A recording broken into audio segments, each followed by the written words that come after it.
Ok, bonjour à tous. Merci de me recevoir aujourd'hui. Donc en fait, cette présentation, c'est une sorte de squelette sur la partie cloud public et sécurité de tous ces nouveaux usages dans le cloud et en particulier de Kubernetes. Oui, donc quand on appuie sur espace, ça mute. Donc en fait, donc cette présentation, elle est assez au niveau, elle va peu descendre dans la technique. On pourra plus tard éventuellement avoir d'autres présentations plus précises sur des composants plus précis. Donc l'idée de cette présentation, c'est un peu de comprendre comment on arrive à ces usages du cloud, dans quel contexte, qui va utiliser ce cloud public, comment vont s'articuler les différents types de supply chain qu'on va pouvoir avoir dans ce cloud public, les faiblesses de la supply chain, et ensuite quelques recommandations de base et une hygiène qu'on peut avoir dans le cloud public qui fait qu'on va limiter l'impact de problèmes de configuration, d'erreurs de déploiement. Donc rapidement, juste à propos de mon parcours et de comment j'en arrive à la sécurité du cloud, j'ai travaillé longtemps dans la partie firewall applicatif web, dont certains d'entre vous me connaissent.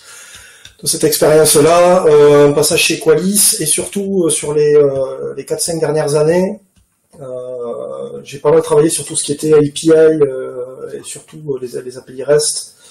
La partie Swagger Open API, donc le déploiement le plus itératif possible d'applications et d'API à destination des partenaires. Un passage chez CloudBees, qui est l'éditeur de Jenkins, donc d'un des CI/CD les plus utilisés aujourd'hui, et donc aujourd'hui chez Stack Science pour faire de la sécurité justement de tout cet ensemble cloud. Et d'arriver à voir comment on peut se retrouver dans le fouillis que sont les offres de cloud public. Excuse-moi Mathieu, je t'interromps 30 secondes. Oui. Tu es un tout petit peu fort niveau son, ce qui fait que tu vas saturer à l'enregistrement. Si tu peux baisser un tout petit peu. Là, très ouais, bien. Non, le son est bon, hein, il ne faut pas toucher. Ah, entendez-vous, en tout cas, ça risque d'être un peu compliqué pour moi pour toucher le son. Parce que là, j'ai tout en ligne de commande et ça fait longtemps que j'ai pas fait du Alza. Ok, bah laisse tomber alors. Je risque de tout casser. Donc en fait, pour partir à la base de ces usages, il y a quelque chose aujourd'hui qui est la base un petit peu de tout, c'est la transformation numérique, où on va aller plus vite, on veut itérer plus souvent. Alors il y a tous les keywords qui sortent habituels d'Agile, de Scrum, de Kanban, de toutes ces méthodologies qu'on peut avoir pour développer plus vite avec moins de gens. Cette transformation numérique, ça devient l'indice de performance de l'entreprise. Plus on est compétitif, plus on a les applications qui sont réalisées plus souvent avec de nouvelles fonctionnalités, une nouvelle expérience utilisateur, etc. Donc on mesure de plus en plus la compétitivité d'une entreprise par son front et les applications qu'elle va proposer. Pour arriver à cette transformation numérique rapide et avoir une publication rapide des applications, on va automatiser au maximum les différents processus de création d'applications, de développement. Et on va retrouver cette transformation numérique un petit peu dans tous les secteurs. On le retrouve dans l'industrie, dans le retail, dans le e-learning, dans la santé, etc. Et on a surtout aussi, ces 2 dernières années, un effet Covid qui a été le catalyseur d'une transformation numérique sur des secteurs qui restaient encore un peu à la traîne. Et donc, si on regarde les tests, les QR codes, les restaurants qui doivent afficher les menus avec des QR codes, etc., tout le monde se met au numérique, et donc il faut fournir des applications plus vite, avec moins de gens, parce qu'on n'avait déjà pas assez de personnes pour faire tout ça. Et avec le moins de problèmes possible.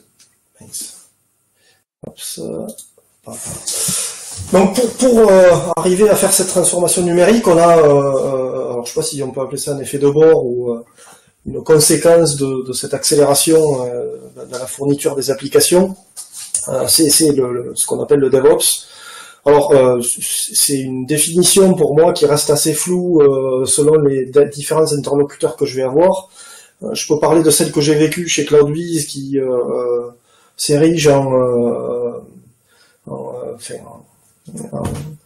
référence sur la partie DevOps. Bon, pour moi, il y a quand même une adaptation par contexte et on ne peut pas appliquer toutes ces méthodes partout de la même façon. Ceci dit, la partie DevOps aujourd'hui, c'est une automatisation maximale de toutes les tâches et aussi surtout une réorganisation de l'entreprise, c'est-à-dire qu'on n'a plus d'équipes segmentées comme on pouvait avoir avec une équipe de développeurs, une équipe d'ops et de système, une équipe sécurité, etc. On va prendre quelques développeurs, quelques ops, une personne de la sécurité, on va faire une seule et même équipe qui travaille avec le même référentiel qui va être par exemple le même gestionnaire de tickets, le même projet dans lequel on va avoir les différents composants qui vont utiliser et on a un échange et une discussion entre les différents protagonistes de l'équipe qui est beaucoup plus fluide et direct que quand on avait des équipes segmentées. Voilà. Après, bon, j'entends d'autres définitions, d'autres états d'esprit, etc. Je pense pas avoir la définition parfaite du DevOps. Je pense qu'il y a des personnes qui le font un peu différemment, etc. Donc voilà, c'est la vision que j'ai aujourd'hui là-dessus.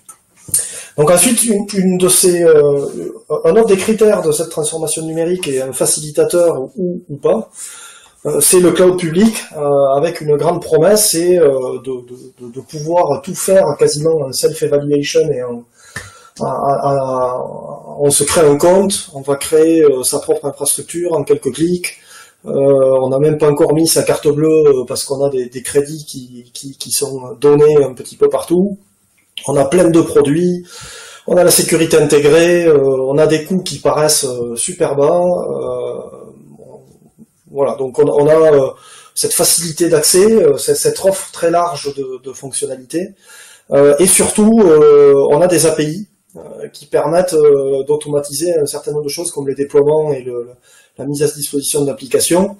Et du coup, vu que ces API, ça permet de faire du as-code, entre guillemets, ben, on a le développeur qui prend de plus en plus d'importance dans ces processus et qui va faire le plus en plus de choses sans obligatoirement en avoir la compétence et les connaissances nécessaires. On va retrouver au centre de cette offre le plus souvent l'orchestrateur qui est Kubernetes, qui lui aussi permet de faire de l'infrastructure as code, donc de définir les différentes applications qui vont tourner, les interactions entre elles, qui va dialoguer avec quoi, etc. De façon as code, donc qu'on va pouvoir décrire dans un repo Git, et on va pouvoir aussi dans ce cloud public avoir accès à du stockage, de la base de données, et même dans certains de security center, donc de produits dédiés à la sécurité qui vont analyser un petit peu tout ce que vous faites, trouver des vulnérabilités à droite à gauche et vous donner les problèmes de configuration que vous pouvez avoir. Au cœur de cette transformation numérique, vu qu'on veut automatiser et qu'on va aller vite, on ne peut pas tout faire à la main. Il y a un composant essentiel qui est peut-être le composant le plus essentiel, qui est le CI/CD, qui est l'endroit où on va automatiser un maximum de choses. Alors on va automatiser par rapport à des événements en général. Ça peut être un événement manuel, une demande manuelle, ça peut être un événement qui est programmé tous les matins, ou un événement par rapport au repository de code, donc un développeur qui vient de pousser une nouvelle version d'une application, et là on va déclencher la construction des images ou la construction des packages qui vont être poussés sur un serveur ou dans un cluster Kubernetes et qui vont être instanciés et disponibles via un load balancer automatiquement, puisque tout est fait as code et tout peut être automatisé. Voilà. Et on va aussi essayer d'automatiser la sécurité, ce qui devient un peu plus complexe parce que les outils de sécurité qu'on avait sont pas obligatoirement conçus au départ pour toute cette automatisation et surtout cette vitesse, puisque avant on pouvait avoir des cycles de release qui pouvaient être de plusieurs jours à plusieurs mois, et aujourd'hui on essaie de réaliser plusieurs fois par jour. Donc quand on prend par exemple un scan de vulnérabilité web, il y a des scans qui durent plusieurs heures. Bon, si on a la pipeline du CI/CD, donc le processus de build qui prend 4 ou 5 heures, ben on a perdu tout le bénéfice de l'automatisation et de cette agilité qu'on essaie de mettre en place. Bon, pour revenir à Kubernetes, c'est un élément essentiel de cette automatisation. C'est l'infrastructure qui se met en place via du code et qui va gérer des load balancers, de l'autoscaling, etc. Des choses qui pouvaient être extrêmement complexes à mettre en place il y a quelques années via des machines virtuelles ou des machines physiques. Là aujourd'hui, en apparence, c'est beaucoup plus simple et la promesse, elle est que grâce à Kubernetes, on peut déployer très facilement en copiant quelques lignes d'infrastructure as code à droite à gauche, pof, ça tombe en marche et c'est super. Et surtout, ça permet aux développeurs eux-mêmes d'aller faire le travail des ops, puisque cette infrastructure, elle est fournie par le cloud provider public, et qu'en gros, le développeur, on va lui dire de se débrouiller avec ça. Donc on perd aussi un petit peu cette expertise de système et ops. Évidemment, pour finir sur cette introduction de transformation numérique, la sécurité aujourd'hui, elle ralentit les itérations. Elle n'est pas obligatoirement transposable d'applications legacy qui avaient été développées pour des serveurs applicatifs classiques qu'on va les mettre dans du Kubernetes. Ça marche pas de la même façon. Ça marche pas obligatoirement bien dans des images Docker. C'est pas fait pour. Donc, comme tout le monde veut migrer vers ces organisations agiles, on a des soucis à garder la sécurité dans ce process automatique. Donc, on s'aperçoit que la sécurité va bloquer en grande partie les mises en production. Ça coûte cher parce que du coup, il faut des outils, il faut les adapter, il faut des personnes qui les mettent en place.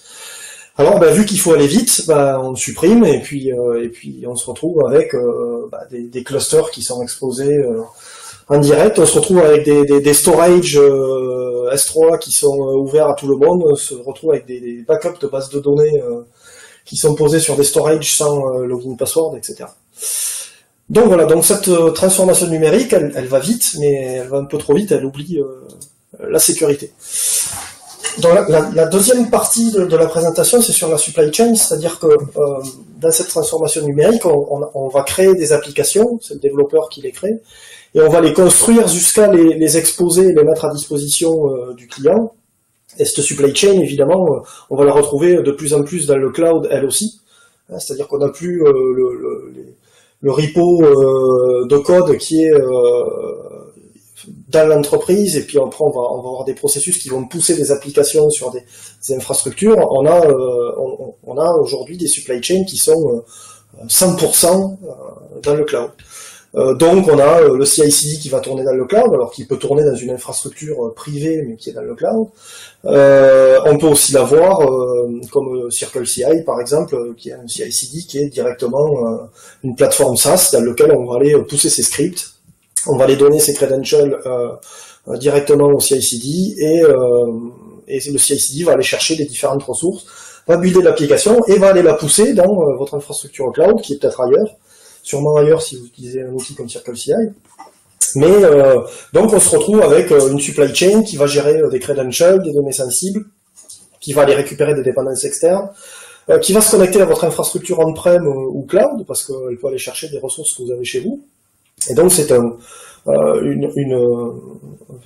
composant qui devient extrêmement sensible. Donc là, je ne sais pas si vous voyez l'image complètement, mais c'est un petit exemple de supply chain qu'on peut trouver dans le cloud. Aujourd'hui, donc on a un repo Git qui va de chez GitHub, par exemple. Je n'ai pas d'action chez GitHub, mais c'est pour donner un exemple. Ce repo Git, il va autant héberger des scripts Terraform pour aller builder l'infrastructure, dans lequel, on va par exemple prendre un exemple de cluster Kubernetes. Et ensuite, ce repo Git, il va héberger les différentes applications à fournir aux clients. Et pour ça, on va avoir le CI/CD qui va être appelé lors d'un push de code, d'un merge ou d'un tag d'une branche choisie, ça dépend des configurations. Donc ce CI/CD, il va déjà avoir les credentials Git pour récupérer le code quand il y a un événement. Donc il va prendre ce code, il va aller chercher des dépendances externes, etc. Il va construire une image Docker. Cette image, elle est basée sur une image de base qui, elle, peut contenir déjà des vulnérabilités, qui contiennent des dépendances aussi, qui contiennent des binaires, des packages, des librairies. On va avoir des package managers, par exemple, pour partir directement sur le super exemple qui est Node.js, qui va télécharger des milliers de dépendances à droite à gauche, donc voilà. Ensuite, une fois que cette image elle est construite, elle peut être analysée des fois en termes de sécurité, ce qui pour moi n'a pas énormément de pertinence parce que si l'image a été construite avec des packages récents et des OS récents, ben, il n'est pas censé y avoir une vulnérabilité juste après dans la construction. Et ensuite, elle va aller chercher des charts, donc alors je ne peux pas appeler ça des scripts de déploiement, mais des descriptions de déploiement, par exemple ici des Helm charts, qui vont spécifier, par exemple, quand je vais déployer une application, je vais avoir tel service account, tel airbag, tel paramétrage du contexte de runtime de l'application, et le continuous deployment va utiliser ce chart pour aller déployer l'application dans Kubernetes.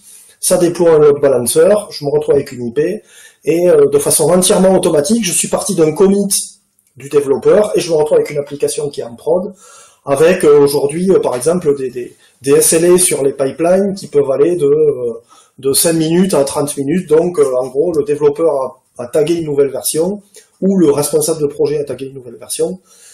30 minutes après, elle est en prod, elle a passé les tests, elle a passé les tests fonctionnels, les tests de sécurité, etc. Elle est en prod, c'est validé, le load balancer a basculé sur la nouvelle version, c'est super, on est agile, il y a tout qui marche, et voilà.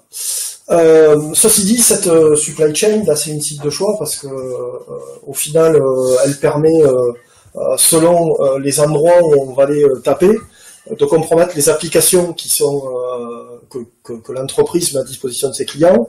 Elle va permettre éventuellement de compromettre l'infrastructure. Donc, via une application, on va pouvoir faire des mouvements latéraux pour aller compromettre d'autres applications, d'autres données. Elle peut permettre de compromettre des clients. Si dans l'application, je mets quelque chose de malicieux pour les clients, tous les clients vont le télécharger ou au moins être impactés. Et finalement, elle fait partie de la surface d'attaque, mais elle est hors périmètre, c'est-à-dire qu'on est dans le cloud, et que dans le cloud, on tourne nos applicatifs et on exécute des choses, mais à côté d'autres personnes. Donc elle est pas, elle est dans des environnements qui sont au final partagés avec d'autres personnes. Évidemment, il y a ce terme qui arrive en plein milieu, c'est que cette supply chain, si on regarde un petit peu tous les keywords qui sortent, il y a le shift left, c'est-à-dire qu'on va donner, on va shifter la responsabilité, les tâches vers les développeurs. Donc en fait, dans la partie DevOps, alors dans l'expérience que j'ai eue moi, c'était 10%, mais les développeurs vont devoir prendre en charge la sécurité. Et on va leur allouer un certain temps de travail sur cette sécurité, alors qu'il sera respecté, pas respecté, ça dépend un peu des urgences, etc. Mais en général, vu que l'urgence c'est de sortir une fonctionnalité applicative pour gagner encore plus d'argent, etc., la sécurité, elle a tendance à passer un petit peu à la trappe. Et surtout, si on regarde les outils qu'on a aujourd'hui, on a beaucoup d'outils qui sont des outils de sécurité à destination des gens de la sécurité, et un développeur n'a pas obligatoirement la connaissance de ce qu'est une CVE et des différents du langage qu'on peut avoir dans le domaine de la sécurité, des impacts et des types d'attaques. Donc s'il n'y a pas eu de formation, on a des soucis de compréhension de la part des développeurs. Cette supply chain, on va la retrouver dans le cloud public avec plein d'objets à disposition. On va utiliser du storage, on va utiliser des workers de build. Enfin, on a plein de choses super qui brillent et qui sont super intéressantes. Le truc, c'est qu'à la fin, on se retrouve avec des choses instanciées partout dans son cloud. Si on regarde aujourd'hui la liste des fonctionnalités fournies par Amazon, c'est juste... on s'y perd, donc pas mal de fois des choses qui sont utilisées, qui restent, qui tournent, on l'a utilisé à un moment, et surtout quand on a un CI/CD par exemple qui va automatiser des tâches, il va peut-être instancier quelque chose qui sera pas obligatoirement détruit et qui va continuer à tourner et qui va être doublé, et puis on va avoir trois instanciations, 4 instanciations, etc. Parce que un CI/CD, ça fait ce qu'on lui a dit de faire et qu'on peut se tromper en lui disant de pas détruire ce qui a été mis en place au début. Donc on peut se retrouver très rapidement dans ce cloud public avec des choses qui tournent un petit peu partout et peu de visibilité sur ce qui va tourner. Il y a un très gros danger aussi sur cette partie-là, c'est que le code est le référentiel un petit peu de ce qui tourne.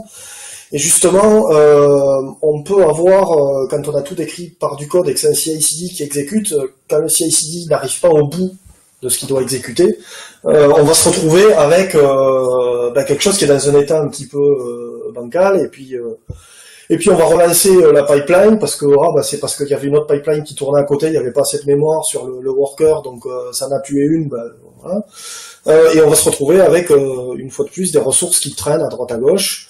On va se retrouver aussi avec des options de fonctionnalités, de produits cloud qui changent. On va se retrouver avec des options par défaut qui apparaissent ou qui disparaissent. On peut avoir des fonctionnalités par défaut de services d'admin, de ports ouverts, d'URL ouvertes qui n'étaient pas. Je peux donner un exemple avec gRPC et des URL de monitoring qui sont apparus entre une version et une autre, qui n'étaient pas avant. Et donc, même si dans le code on a une certaine définition, on a certaines choses définies qui doivent être déployées et qui doivent fonctionner comme on le pense, on n'a pas obligatoirement le résultat à 100% attendu qui va tourner en production. Et ensuite, le code comme référentiel et qu'on va automatiser, enfin qui va être la base de l'automatisation, c'est un des accès, c'est-à-dire le CI/CD va le prendre et va l'exécuter, mais le CI/CD n'est pas le seul à intervenir dans cette infrastructure cloud. Et un des exemples classiques, c'est quand on utilise des clusters Kubernetes, un utilisateur qui a accès à un cluster, le plus souvent, il peut se générer un kubectl d'admin via l'interface graphique du cloud provider. Et ce kubectl, il va pouvoir avoir accès à tout. Alors le développeur, il va l'utiliser pour aller débugger ou pour comprendre 2-3 fois pourquoi quelque chose s'est mal passé. Mais si vous avez déjà joué avec des clusters, on a plusieurs configs qui tournent et qu'on utilise, on en a une seule qui est active et il arrive que des fois on se soit trompé et qu'on fasse un déploiement, on n'est pas sur le bon cluster. Alors s'il n'y a pas d'admission controller et qu'il n'y a pas tout ce qui a été qui devrait être mis en place pour bloquer des déploiements intempestifs, on se retrouve avec des choses qui tournent et qui n'étaient pas prévues. Voilà. Le dépôt de code, encore une fois, qui sert de référence pour tout, ça va être le point de départ de ce qui va être ciblé par un attaquant, hein, puisque c'est là que tout part.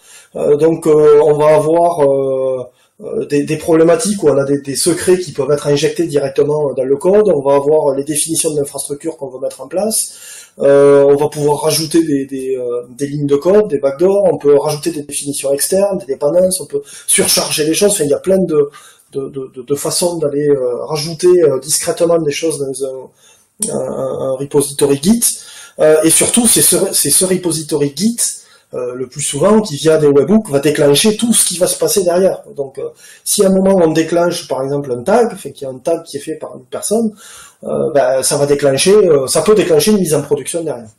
Donc ce repo qui est à la base, puisque tout devient as code, il prend une importance très grande. Le CI/CD aussi est un des maillons faibles de cette supply chain. Pourquoi? Parce que au final c'est lui qui va manipuler le plus de choses et qui va exécuter des process, il exécute des binaires, il va utiliser les credentials pour récupérer les différentes ressources à droite à gauche, il va créer des images qui peuvent aussi être des images qui vont être réutilisées dans d'autres applications.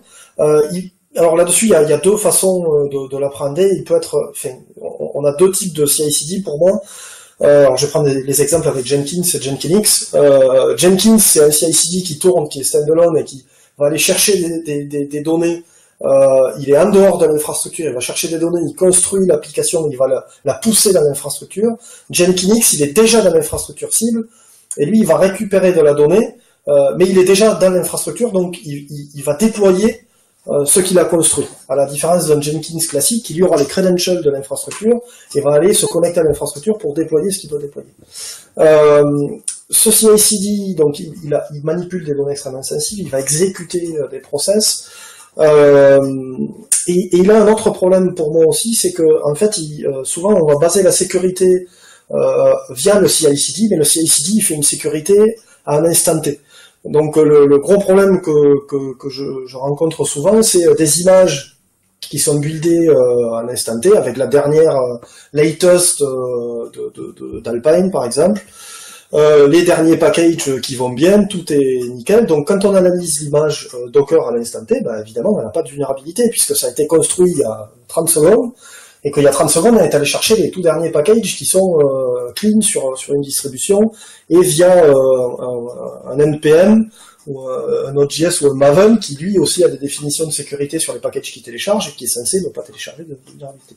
Sauf que cette image, elle va être ensuite déployée dans une infrastructure et que évidemment dans cette infrastructure, cette image, selon à quoi elle sert, elle peut rester un jour, elle peut rester une heure, un jour, un mois ou même plus que ça. Et une vulnérabilité qui n'était pas quand le CI/CD l'a construite, cette image, bah, elle peut apparaître 2 jours plus tard. Et ben, personne ne saura que on a une image qui tourne avec une vulnérabilité parce que le CI/CD il rescanne pas une image à chaque fois qu'il y a une vulnérabilité qui sort. C'est pas son événement de référence pour redéployer et reconstruire. Son événement de référence, c'est il y a une nouvelle version du code. Donc quand les nouvelles vulnérabilités sortent, si on n'a pas une liste de vulnérabilités, de package qu'on a dans son image, bah, ça va traîner dans un cluster, et puis bah, faut arriver à trouver ensuite qui utilisait quoi. Donc ce qui est assez compliqué. Et ensuite le CI/CD il va déployer par rapport à des états, à des choses qu'il connaît de l'infrastructure, mais il sait pas si quelqu'un a fait des manipulations manuelles. Un des exemples classiques, c'est que un CI/CD peut aller déployer une image qui a été construite par une autre équipe, par exemple, mais on ne sait pas si cette image c'est bien la bonne, quelqu'un n'en a pas poussé une manuellement, ou quelqu'un n'a pas déployé quelque chose manuellement. Donc au final, si on arrive à compromettre le CI/CD, en fait on accède à un nombre très important d'informations et de ressources, et on peut arriver à bypasser en grande partie aussi la sécurité.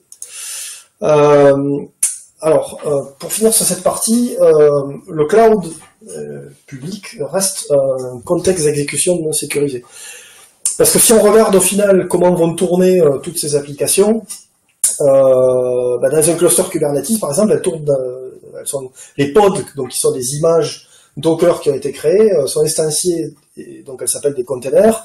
Ces containers tournent avec des arguments et des accès à des ressources.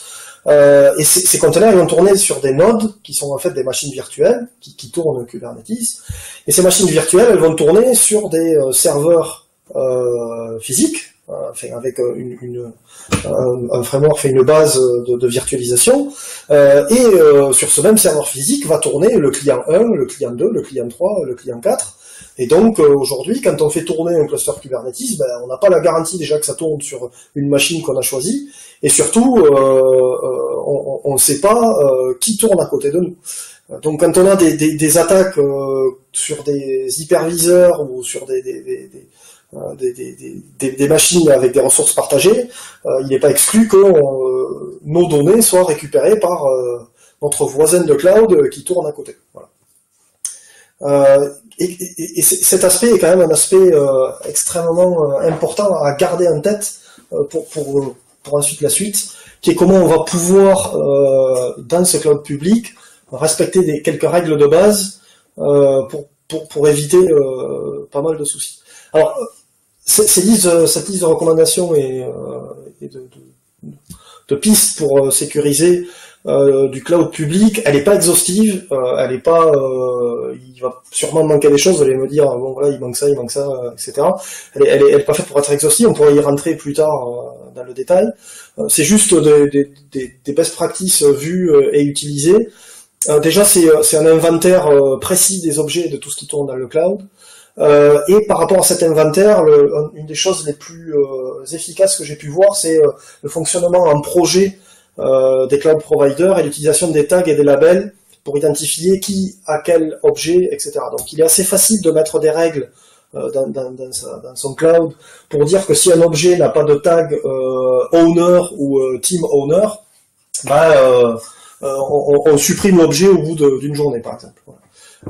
Donc déjà, le fait de structurer ces projets et de savoir qui fait qui, quelle ressource, quel objet appartient à qui, va aider énormément pour la suite à avoir une visibilité sur ce qui tourne dans son cloud.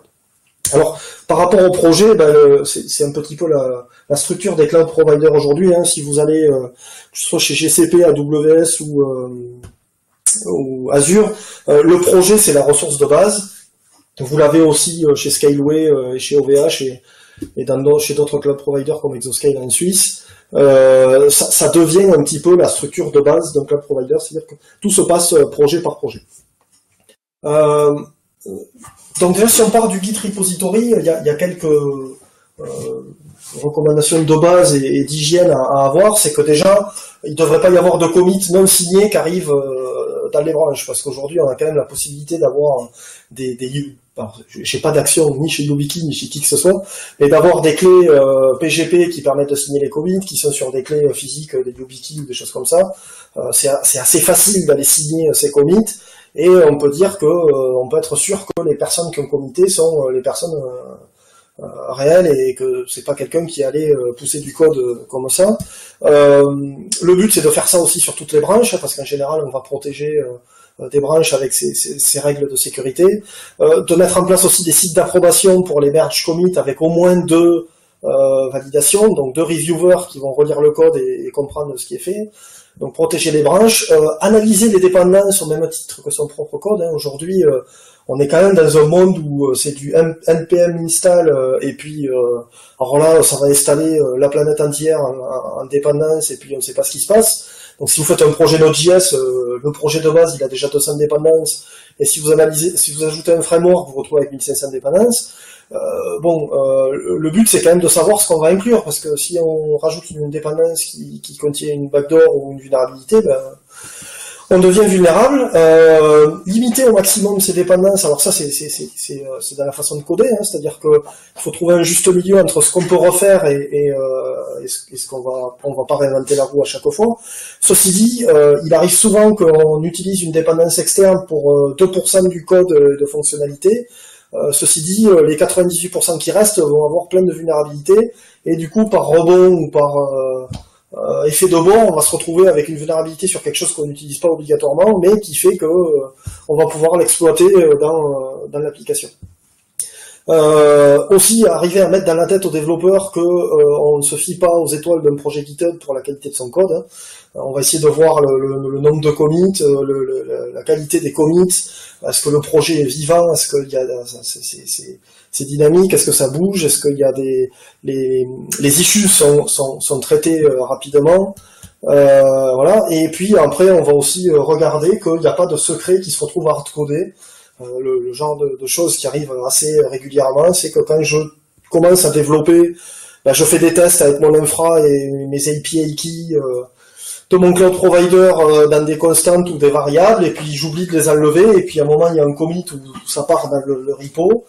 Le commit suivant, je l'enlève en me disant ça y est, je l'ai enlevé, je suis tranquille. Non, parce que c'est versionné et puis que ça finit dans le repo Git. Au niveau de l'intégration du CI/CD, on va privilégier une exécution dans un environnement maîtrisé. C'est peut-être très bien les Circle CI, etc.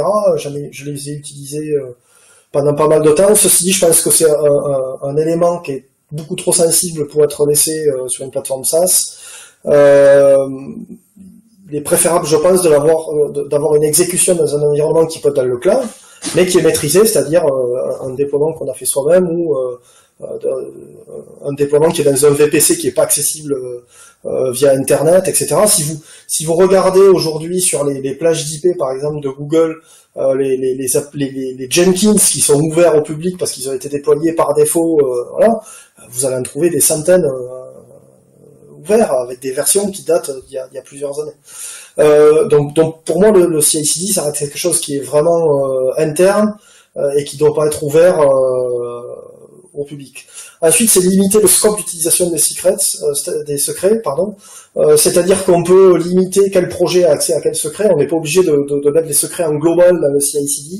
Le CI/CD, logiquement, ça permet de créer des projets dans lesquels on a des contextes d'exécution, on a des workers, on peut limiter l'accès aux secrets et uniquement au moment où ils sont nécessaires dans l'exécution de la pipeline et pas des secrets en global. Voilà. Souvent, on a un accès, par exemple, aux registries Docker, quelle qu'elle soit, de façon globale sur le CI/CD, parce qu'on s'est dit, on a un seul registry, voilà, on va le mettre. Il n'y a pas de règle sur quel repository peut être accédé par quel processus de build, etc. Ensuite, on va essayer au maximum d'utiliser du Vault. Alors, Vault, c'est plutôt des secrets sécurisés dans toute cette exécution. Si on est dans le monde cloud, on a des KMS et des vaults pour utiliser ce secret. C'est pareil, on peut les scoper en fonction des process et du moment où on build telle ou telle application. On va définir des SLA pour limiter le temps d'exécution des pipelines. C'est pas normal si une pipeline elle prend 3 heures ou 4 heures, ça c'est pas le but. Et ensuite, on va limiter l'accès aux ressources externes au CI/CD. Il n'a pas besoin d'aller se connecter à tous les DNS de la planète, à tous les registries Docker qui existent, etc. Donc le but, c'est d'avoir des proxys sur les registries, sur les dépôts de dépendances, etc. Et si on veut vraiment sécuriser ça, on va aller faire une sorte de diode, c'est-à-dire qu'on va mettre dans ces registries proxy uniquement les paquets qui ont été validés par exemple par les gens de la sécurité, et le CI/CD ne pourra accéder qu'à ces images. Les images Docker, alors ça c'est un petit peu la porte ouverte à tout. On a souvent des images de base, quand on construit une image Docker, qui sont pas à jour, et puis on a des gens qui utilisent des images où il y a tout dedans, c'est-à-dire que c'est des distribs complètes qu'on va retrouver, alors que le but c'est pas ça à la base, donc on va retrouver des binaires partout, on va retrouver des images qui font 1 giga, c'est pas le but, le but c'est d'être léger et de déployer rapidement. L'idéal serait d'utiliser le plus possible des images Scratch où il n'y a rien, c'est-à-dire que l'application est buildée en statique. Si on prend Go, qui est la base de pas mal de choses dans ce monde de cloud, aujourd'hui, quand on fait une image Docker avec du Go, on a un binaire qui est statique, et puis on n'a rien autour, et puis c'est amplement suffisant, et si jamais l'application est compromise, la personne n'est pas censée arriver dans un environnement où elle va trouver tous les binaires d'une distribution, des librairies, des fichiers à droite à gauche, des clés privées, etc. Il faut obligatoirement spécifier un utilisateur, sinon ça tourne en route par défaut si on n'a rien défini correctement dans l'orchestrateur. On va supprimer tous les fichiers inutiles. Si vous allez voir les images que met Azure à disposition dans ces clusters Kubernetes par défaut, vous avez tout, vous avez la doc, vous avez des clés privées de démos, vous avez des certificats, vous avez de tout. Voilà. Donc le but c'est d'avoir le moins de choses possible. Donc idéalement l'image doit contenir que le binaire à exécuter. Vérifier qu'il n'y ait aucun secret aussi qui soit resté lors de la construction d'image. Si on a des constructions d'images en plusieurs étapes, en plusieurs steps, on peut se retrouver avec quand on a mal défini son Dockerfile, avec une variable d'environnement qui permet l'accès à un repo de code ou ce genre de choses-là, et qui va se retrouver dans la variable d'environnement de l'image elle-même. Donc on va retrouver cette variable. On a au-delà de ça, je retrouve régulièrement des clés PGP, des clés privées, etc., qui restent dans des images et qui n'ont aucune raison d'être là. Et ensuite, pour finir, l'idéal est de signer des images pour pouvoir valider leur déploiement plus tard. Alors ça, il y a différents outils qui permettent de le faire, mais au moins ça permet d'être sûr que ce qu'on va déployer, c'est vraiment ce qu'on a construit. Au niveau de Kubernetes et du contexte d'exécution, il y a beaucoup de choses à mettre en place pour avoir un déploiement classique. Alors aujourd'hui, la mode, c'est d'aller copier sur Stack Overflow des charts de déploiement et de les tester, et puis c'est fini. Alors qu'au final, un cluster Kubernetes, c'est comme une infrastructure classique, c'est-à-dire qu'on peut isoler le réseau, on peut isoler l'exécution des process, des containers, des images, On peut mettre des airbags sur les droits d'accès de qui peut accéder à tel API, qui peut accéder au niveau réseau à telle chose ou à tel ou tel objet. On peut isoler les namespaces dans les contextes d'exécution des différents composants. Au niveau réseau, on peut limiter l'exécution des containers en fonction de ce qu'ils auront accès au niveau du host, etc. On peut bloquer des images qui voudraient s'exécuter en route, ou on peut forcer qu'elles s'exécutent avec un utilisateur de son choix. Il faut utiliser au maximum des tags qu'on appelle immutables, donc avec carrément la signature du layer qui va être instancié. Alors, chose très importante aussi, il y a des outils qui permettent de faire du TLS entre chaque image, enfin container qui dans le cluster, et même du MTLS, donc de l'authentification mutuelle. Alors selon les frameworks, Go, Python, Java, etc., il y a différentes implémentations. Si on prend gRPC par exemple qui est fait et Go qui sont utilisés dans Kubernetes lui-même, bon ben on a la possibilité de faire très facilement de l'authentification client et serveur en TLS V3 et d'avoir une sécurité maximum qui fait que même si dessous on tourne sur un environnement qui n'est pas maîtrisé, de nodes qui vont parler à d'autres nodes sur des machines partagées, etc., on limite quand même l'impact que pourra avoir quelqu'un qui a compromis une node et qui va pouvoir voir tous les dialogues entre les différents pods dans un cluster. Un cluster, c'est pas un environnement qui est sécurisé parce qu'on a l'impression que c'est j'ai créé mon cluster, donc tout ce qui est dedans c'est un peu la poubelle et on met tout et puis voilà. Non, un cluster Kubernetes c'est comme une infrastructure, c'est une infrastructure as code qui va avoir qui va avoir des concepts qui sont au-dessus des machines virtuelles et des machines physiques qu'on pouvait avoir avant. On a toujours les mêmes problématiques de réseau et d'exécution de processus. Au niveau du runtime, c'est pareil, hein, une infrastructure, on monitor un petit peu ce qui se passe. Le gros avantage de Kubernetes et pas mal de cloud providers l'ont mis en place, c'est qu'on a accès au niveau du kernel des nodes à ce qu'on appelle le BPF, qui est la possibilité en userland d'aller taper dans des informations kernel. Enfin, on peut demander au kernel de remonter certaines informations au niveau userland qui permettent à des outils comme Falco, par exemple, c'est open source, hein, j'ai pas d'action non plus chez eux, mais de pouvoir monitorer, par exemple, est-ce qu'il y a des process qui vont parler à des serveurs command and control, est-ce qu'il y a des process qui vont aller parler à des serveurs pour du mining, est-ce qu'il y a des pods qui vont aller exécuter un binaire dans l'image alors qu'ils sont pas censés exécuter un autre binaire que l'entry point de l'image Docker, etc. Donc, on va pouvoir, grâce à EBPF, monitorer un petit peu tout ce qui se passe. Alors ça demande pas mal de setup, c'est là-dessus que les différents vendeurs se bagarrent parce que ça reste compliqué et ça peut générer pas mal de faux positifs, etc. Mais on peut très bien et facilement aujourd'hui aller monitorer tout ce qui se passe dans un cluster Kubernetes au niveau du runtime. Et Falco est un projet Cloud Native Foundation. Donc c'est à la portée de tous de le déployer. J'ai bientôt fini, je fais un des derniers slides, c'est sur le stockage et les bases de données. On a aussi tendance à penser que comme on est dans le cloud, au final, tout ce qu'on va créer, on est protégé parce qu'on est dans notre abonnement et que les gens n'ont pas accès à notre abonnement. Ceci dit, quand on va créer une base de données ou un stockage, selon la création et le setup, on va pouvoir faire des erreurs. Hein. Et surtout quand on va faire du Terraform et qu'on va scripter cette infrastructure as code, une fois de plus, il y a pas mal de gens qui font du copier-coller de ce qu'ils ont trouvé à droite à gauche, et une fois que c'est automatisé, que le CI/CD a démarré, on va pas aller voir exactement comment c'est paramétré, on va aller un petit peu regarder, mais voilà. Donc on va se retrouver avec des bases de données avec des login passwords qui peuvent être faibles, on va se retrouver avec du storage qui peut ne pas avoir de contrôle d'accès. Voilà. Donc les cloud providers aujourd'hui, ils ont des systèmes de tokens, de service account, etc., qui permettent, via par exemple un service account qui est généré dans un cluster, de pouvoir s'authentifier automatiquement sur une base de données via des proxys de bases de données qui sont fournis par les cloud providers. Donc il y a pas mal d'outils de sécurité qui permettent de faire ça, et qui sont très importants à mettre en place, aussi par exemple sur les sauvegardes des bases de données. Voilà. Bon.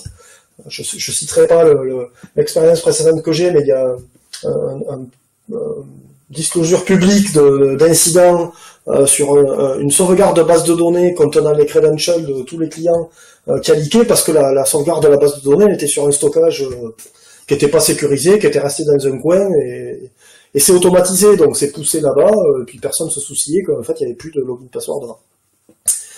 Voilà, donc dernier slide qui est assez important pour revenir à la partie DevOps et quelque chose que j'ai vu fonctionner qui était pas mal, c'est les guildes et ce qu'on peut appeler staff engineer chez les anglo-saxons.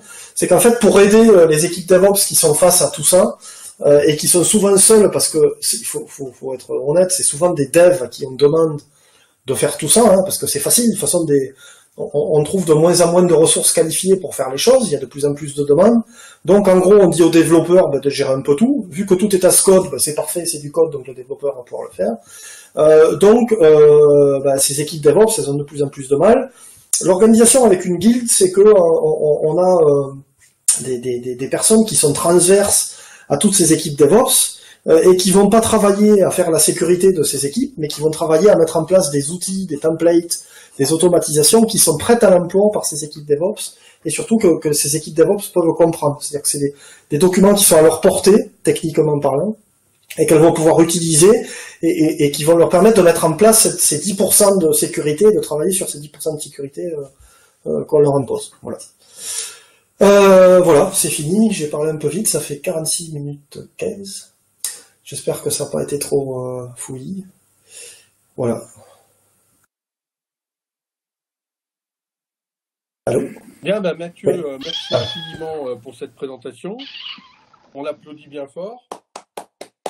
Merci. On attend la coupure de l'enregistrement avant de prendre les questions.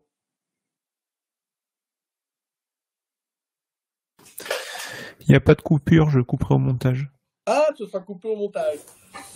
Oui, alors tous ceux qui ont des questions à poser vont prendre que leurs questions soient enregistrées.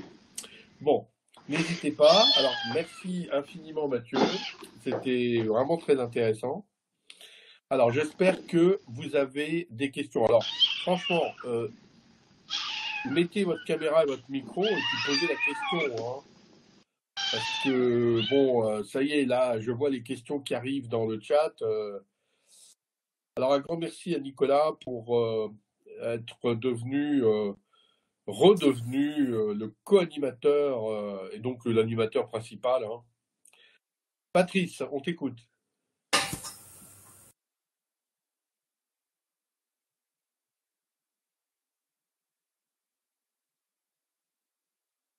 Je n'entends pas Patrice. Alors tu peux pas entendre Patrice parce que il s'est logué uniquement avec le casque et pas avec le micro. Donc oui, alors si vous êtes connecté sans micro, effectivement, vous ne pouvez pas poser des questions. Jean-François. Faut mettre les questions, pareil pour Jean-François.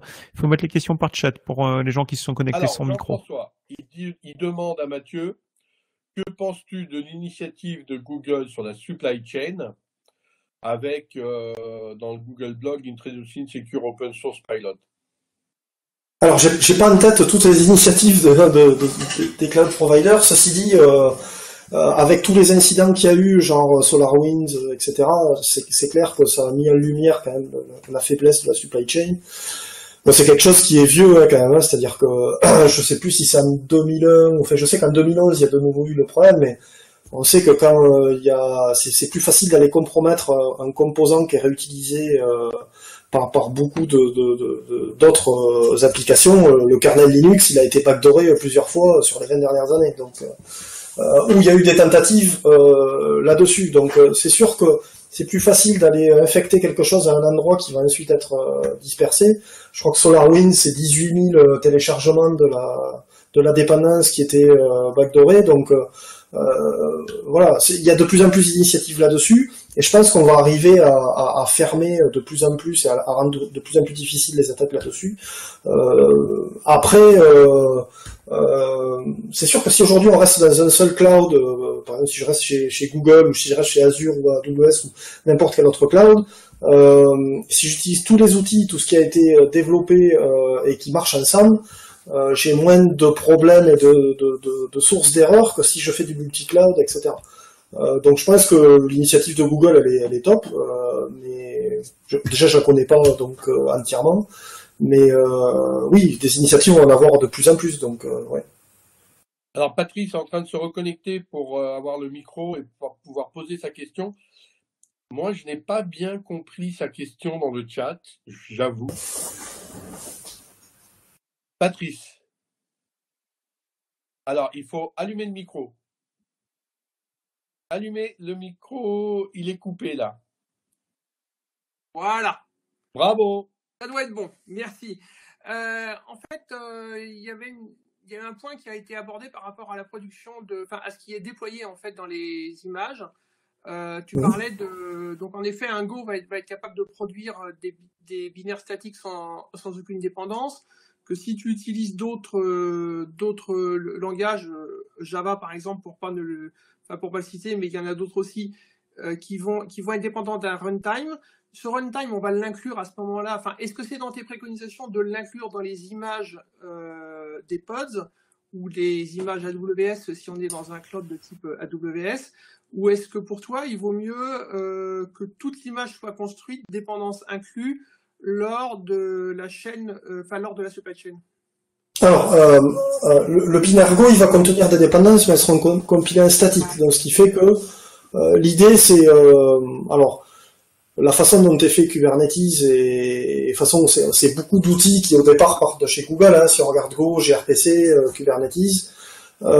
si on regarde un petit peu alors, et moi c'est ce que j'utilise, alors après je prêche pour ma paroisse, mais aujourd'hui quand je dois faire tourner une application qui est faite avec du gRPC et du Go, je compile en statique mon binaire, je me retrouve avec un seul binaire qui va pouvoir tourner dans une image Docker, Scratch, c'est-à-dire qu'il n'y a rien d'autre autour. Voilà.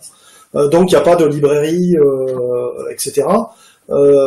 Et l'idée déjà c'est que mon container il va faire entre 5 et 10 mégas, alors que quand je vais faire tourner, alors c'est normal, du Java ça n'a pas été fait pour, c'est pas fait pour cet environnement, le Go a quand même été fait, je pense, a été orienté au moins pour ça. C'est sûr qu'on va se retrouver avec un WAR qui va être plus gros, un serveur applicatif, etc. Dans le Go, j'ai mon serveur applicatif qui est intégré dans mon binaire. Aujourd'hui, j'intègre même les certificats. Les certificats sont dans le binaire, et j'ai même plus besoin, quand je fais du MTLS, d'aller ouvrir un certificat qui sera quelque part. La façon dont je fais aujourd'hui, on a un système chez Stack Science, qui est open source d'ailleurs, qui s'appelle PKISOS, qui permet de générer une PKI éphémère avec des certificats clients et serveurs qui vont être utilisés au moment de la compilation. Donc les binaires contiennent les certificats clients et serveurs, et ensuite quand la compilation est terminée, on supprime la PKI, et en fait les différents microservices qui vont parler entre eux ne pourront le faire qu'avec le certificat qu'ils ont chez eux. Et si quelqu'un veut se mettre au milieu, il faut qu'il prenne un binaire, qu'il le décompile, qu'il arrive à comprendre où est le certificat, parce qu'on ne le met pas en clair dans le binaire, et ensuite, c'est obfusqué, et ensuite qu'il refasse un autre binaire, etc. Donc voilà, il y a des outils et du développement qui peut être fait pour rendre assez complexe une attaque sur toute cette chaîne applicative via Go. Alors après, évidemment, si on fait du Python, on a des gens qui laissent l'environnement de dev dans l'image de base qui va tourner dans Kubernetes. Hein. J'ai eu régulièrement dans des expériences précédentes des images qui font 1 giga 5, 2 gigas, qui vont tourner en prod, déjà qui sont très longues à aller récupérer. Et puis, si jamais l'image est compromise, bah, c'est génial, quoi. Il y a tous les outils de base qui sont là, enfin, voilà, c'est Netcat, SSH, Telnet, tout ça, quoi. C'est chouette. D'accord, donc c'est-à-dire que même s'il y a des dépendances, par rapport à un certain runtime, qui soit plus ou moins lourd, tu conseilles plutôt de tout inclure dans la chaîne, enfin dans la supply chain, plutôt que d'avoir une image qui est déjà préparée et qui va recevoir que le binaire, en fait. Bah, si on a le choix, oui. Après, il y a des environnements où, voilà, par exemple, les images UBI avec Java. Bon, si vous prenez l'image UBI de base, vous la scannez avec des outils de sécurité publics, hein, vous allez trouver des vulnérabilités. Vous prenez la minimale, il n'y a plus de vulnérabilité. Mais c'est des images latest, donc faut faire avec, quoi. Mathieu, est-ce que C'est- tu peux couper le partage écran, s'il te plaît? Oui, c'est Donc, ça. bon, a priori, il n'y a plus d'autres questions. Merci à tous pour vos questions, à moins que Jean-François... non, il a mis son image, mais il n'a pas... Ah si, tu as une question encore? Qu'est-ce que tu penses du serverless et de solutions comme OpenWhisk? Voilà, ce sera la dernière question. Hein. Alors, je connais pas OpenWhisk. Le serverless, ben, c'est l'étape ultime pour moi de cette transformation où le développeur devient la seule et unique personne qui est en charge de l'application. Ben, c'est le développeur qui pousse son code. Enfin, pour avoir travaillé avec des Google Functions il y a pas longtemps, voilà quoi, un seul projet Git qui contient le Terraform de déploiement, le code Go, etc. Le développeur tout seul, il instancie son application avec du load balancing, tout ce qui va aller pour que ça soit fourni de façon propre et sécure. Voilà. Donc oui, le serverless, si on peut, ben aujourd'hui c'est un peu l'étape ultime de cette automatisation et qu'on essaie de mettre en place.